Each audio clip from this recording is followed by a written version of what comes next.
اس کے بارے میں کیا علامہ سعد رضوی صاحب نے بھی کوئی آپ سے بات چیت نہیں کی یا انہوں نے آپ کو منع کیا ہو اس عہدے سے یا کس نے کیا؟ آپ اس کے بارے میں ذرا بتائیں گے ہمارے ناظرین۔ آرمی چیف صاحب نے کل بات کی، آئے سال انہوں نے ایک بات کی، قرآن کریم کی ایک آیت کا انہوں نے حوالہ دیا کہ اللہ تعالیٰ آپ کو بھوک اور خوف سے آزماتا ہے۔ تو اچھی بات ہے، انہوں نے یہ والی آیات پڑھی ہوئی ہیں، تو آئی ہوپ کہ انہوں نے وہ والی آیات بھی پڑھی ہوں گی جس میں اللہ تعالیٰ سود کی ممانعت کرتا ہے اور جہاد کا حکم بھی دیتا ہے۔ کیا تحریک لبیک نے یہ 15 سے 20 دن 27 دن جو لانگ مارچ کیا، یہ صرف اور صرف 15 دن پٹرول سستا ہونا تھا، دوسری اشیاء سستی ہونی تھی؟ کیونکہ جب میں کام کر رہا ہوتا ہوں تو میرے محترم ایک دفعہ مسکرا کے مجھے دیکھ لیتے ہیں، انس بھائی ایک دفعہ مسکرا کے دیکھ لیتے ہیں، تو وہ عہدوں سے زیادہ میں اکوموڈیٹ ہو جاتا ہوں۔ جنوری میں یہ عہدہ واپس لے لیا گیا۔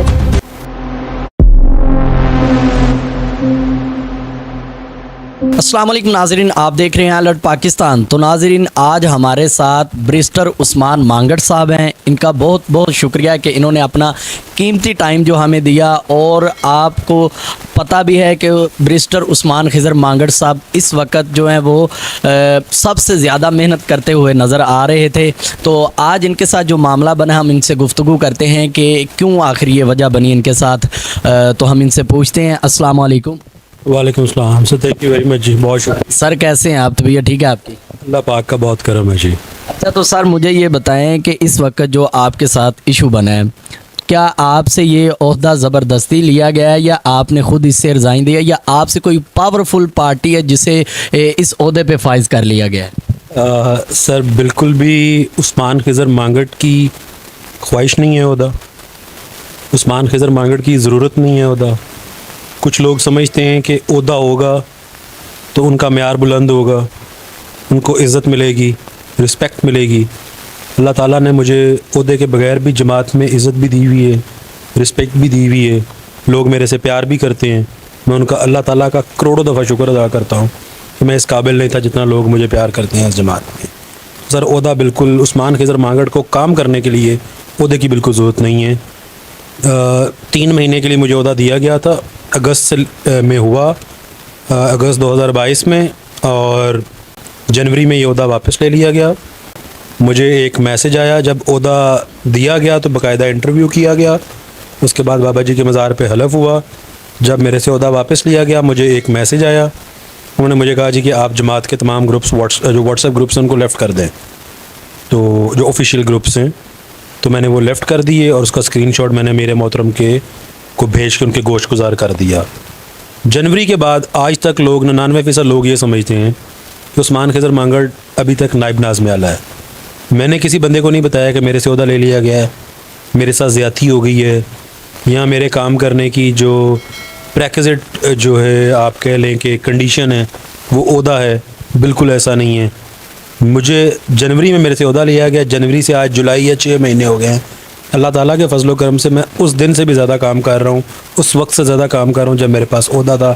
عہدہ میرے کام کی شرط نہیں ہے۔ آپ کو دین کا کام کرنے کے لیے، آپ کو آقا صلی اللہ علیہ وسلم کے ناموس پہ پہرا دینے کے لیے کسی عہدے کی ضرورت نہیں ہے، آپ کو شعور کی ضرورت ہے، آپ کو عقل کی ضرورت ہے، اور آپ کو اللہ تعالیٰ کی عطا کی ضرورت ہے کہ اللہ تعالیٰ آپ کو اس مشن کے لیے، اس کام کے لیے چنے۔ تو وہ اللہ تعالیٰ نے مجھے چنا ہوا ہے، اس کے لیے عہدے کی ضرورت نہیں ہے، اور میں کسی عہدے کا نہ طلبگار ہوں نہ خواہش مند ہوں۔ تو اس کے بارے میں کیا علامہ سعد رضوی صاحب نے بھی کوئی آپ سے بات چیت نہیں کی یا انہوں نے آپ کو منع کیا ہو اس عہدے سے یا کس نے کیا؟ آپ اس کے بارے میں ذرا بتائیں گے ہمارے ناظرین کو۔ سر سمپلی جب حلف برداری کی تقریب ہوئی، حلف امیر محترم نے لیا، اور جب امیر محترم نے حلف لیا تو شاید ہر بندے کو یہی لگتا ہے کہ امیر محترم مجھ سے سب سے زیادہ پیار کرتے ہیں، لیکن مجھے لگتا ہے کہ جب وہاں پہ حلف برداری کی تقریب ہوئی تو سب سے زیادہ اپریشیٹ امیر محترم نے مجھے کیا، اور بڑا وارملی انہوں نے مجھے اس وقت کنگریچولیٹ کیا اور بڑی نیک خواہشات کا اظہار کیا۔ جب عہدہ واپس لے لیا گیا تو میں نے سمپلی ایک اسکرین شاٹ ان کو بھیج دیا، کوئی آج تک گلہ نہیں کیا، کوئی کچھ نہیں کیا۔ جب عہدے کو میری ضرورت ہوگی تو میں پھر حاضر ہوں، مجھے عہدے کی ضرورت نہیں ہے جی۔